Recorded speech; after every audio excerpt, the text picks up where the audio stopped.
Oh yeah, this is also a match in the losers bracket. So like, if any of these players like end up like losing in the match, then they're going to be knocked out of the tournament, and that's something that they don't want here.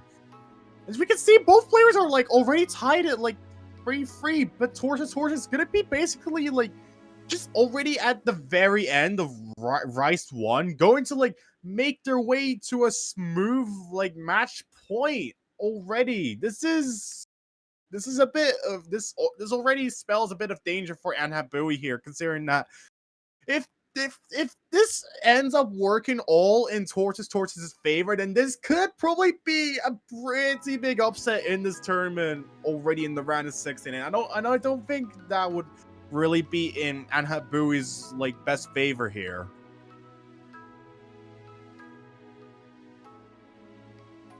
Well, I'm looking at the reaction right now. Sitting here, no more Rice. So that can only mean one thing. Both players won on their own picks. Or at least have a breakpoint or two that we didn't see. But if that's the case, then that's actually crazy because anhnhatbui now picks Ellen too.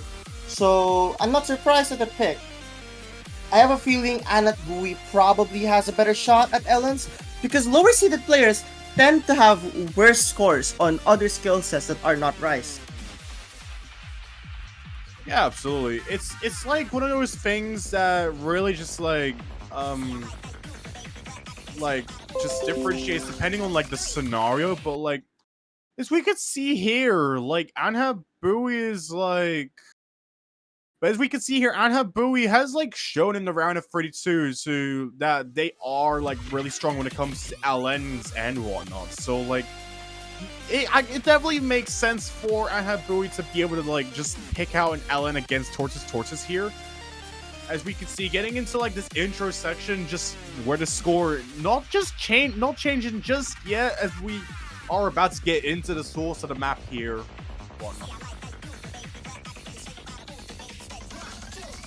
Yeah, that's actually crazy because now anhnhatbui is actually in a disadvantage. So, okay, so it seems like anhnhatbui is releasing some of these elements like a bit earlier than usual or a bit later. I can't really tell much, but that just means one thing: Tortis seems to be more consistent here, and that's a big problem because if let's say this goes to tiebreaker and goes to distance, something tells me anhnhatbui is starting to get fatigued, starting to get tired.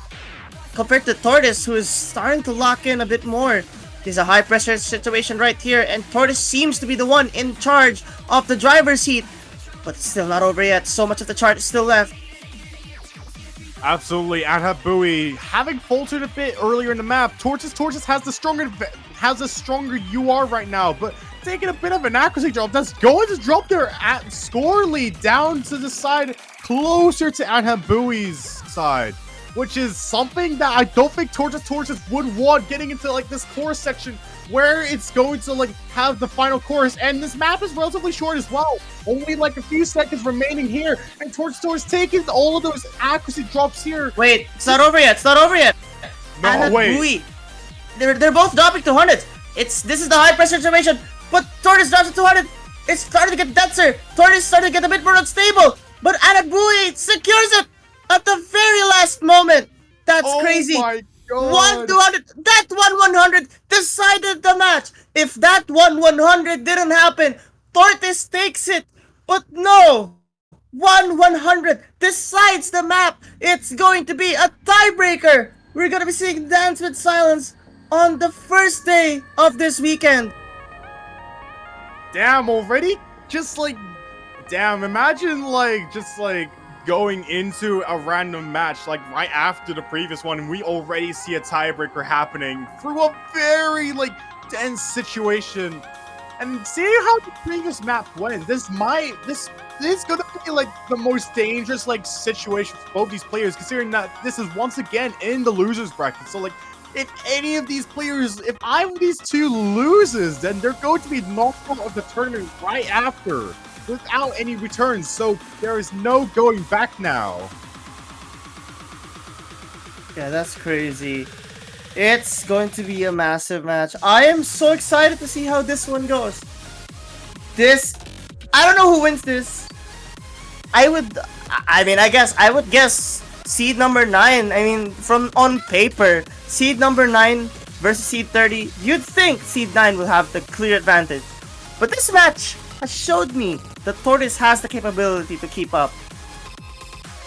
Absolutely, TortisTortis not gonna be a TortisTortis going to like not gonna let themselves be underestimated so easily. They're gonna be aiming to try and like make their way out of this like match and going into the conditional tomorrow. But unfortunately, but honestly, I don't even know who's gonna be able to like capitalize off of this, because both these players have shown that they're like relatively equal. So like, knowing them, they're going to, if either of them win, they're going to have to face either Sharkful or Darklinikek, like in the conditionals here. That's a crazy seed difference. I mean, this match alone is a very big seed difference. It's actually crazy. So anhnhatbui, I'm looking at the bracket right now. I think anhnhatbui lost to Ruler. Oh, okay, so Ruler was the one who beat anhnhatbui. I just noticed that right now. Yeah. That's crazy to think about. Maybe Ruler is just like one of those people that is basically just the Grim Reaper of this tournament. Like, you don't know when they're coming, but they can just take out like anyone like out of the blue. And we've seen that with anhnhatbui from earlier. So like this, and bringing them to this pretty like dangerous situation already in the round of 16 weekend. So just any mistake here is going to like cost both these players everything, basically. If they want to maintain their chances of like staying in this tournament and being able to proceed throughout.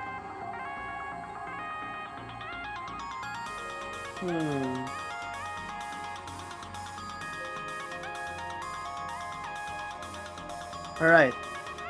I have no words just because of how nervous I am. But this is a 4-minute and 38-second chart of a gauntlet of a chart.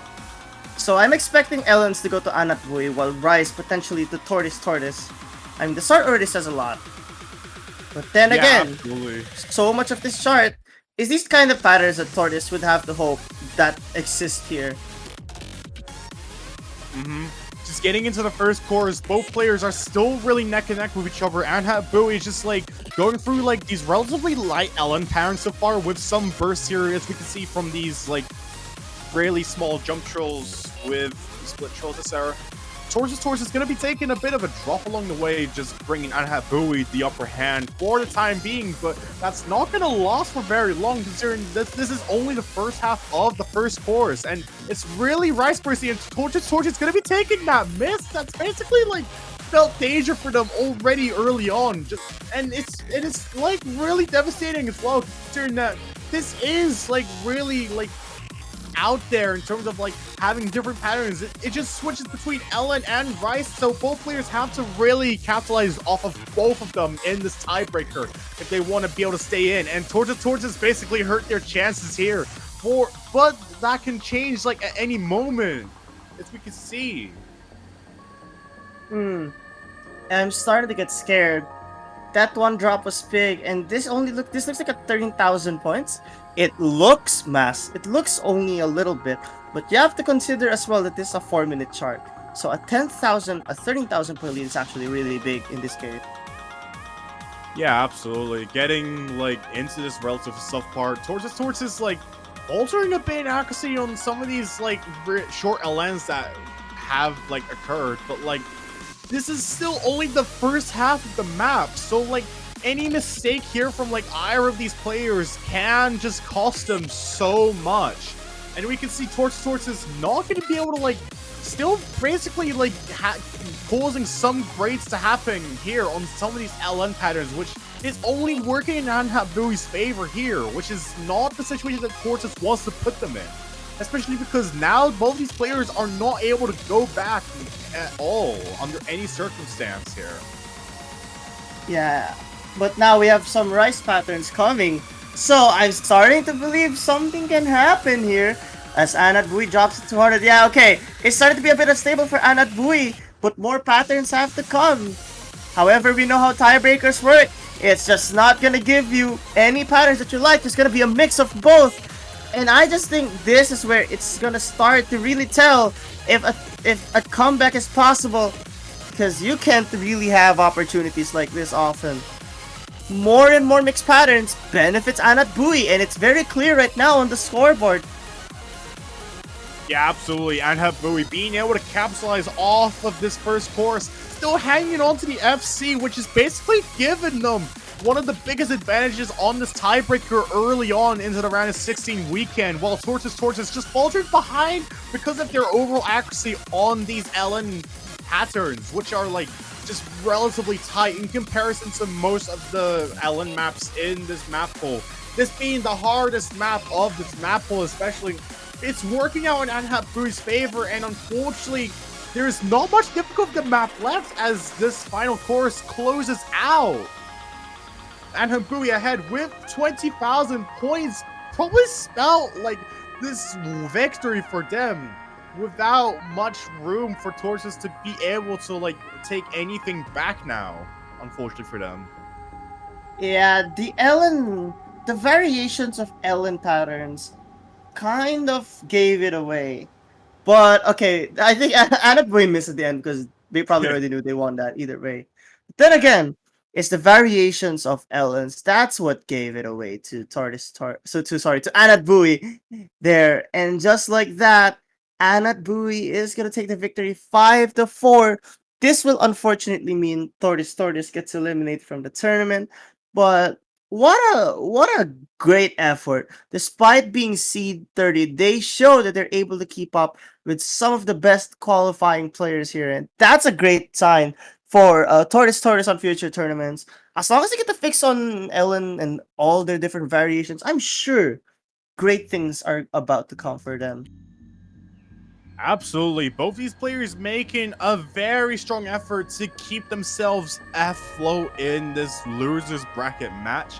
But unfortunately, at the end of the day, gonna be none other than anhnhatbui just capitalizing off of that and making it into the round of 16 conditionals tomorrow. Gonna be facing the winner of what's gonna be Sharkful versus Dirk Kleinekek. So this match could go like anywhere, but we'll just have to see like how they all do, really, because like this is like basically this being the start of conditionals in this whole tournament. It can definitely span in like all kinds of directions without like a strong clue as to like where it should go as it fluctuates, you know? Fair enough. But until then, I believe we're gonna be having a match. Yeah, wait, where's the next match? There we go. It's gonna be Geno versus Ligon. That was a great match from both of those players. And honestly, Fruitcake and Ruler also had great performances there. This was a pretty great block. I'm happy to see a tiebreaker in this time. And now, I'm really hoping we're gonna be seeing the same for the future matches as we wait for Geno XQ versus Ligon. Do you have anything else to say, Epic Man 2, before we close this off? Not really. We came in with a pretty strong start from earlier, and just like ending it off with like an unexpected like outcome for a match, which was like pretty like both these matches were like really like intense, and it kept me on my toes for like the whole time I was like commentating. But we hope to see y'all for some more matches later on, because there's still a bunch of bangers left to unfold. That's true. So then again, thanks so much everyone for coming to the stream. It was great to see these wonderful matches. Great to see the effort given by these players, and I hope that regardless of the outcome, everyone enjoyed. Thank you so much everyone for coming to the stream once again. Thank you Epic Man 2 for commentating with me, the Silawas Kaels, and Epic Man 2 signing off for this match. Yep. Have a great day, everyone. See you then.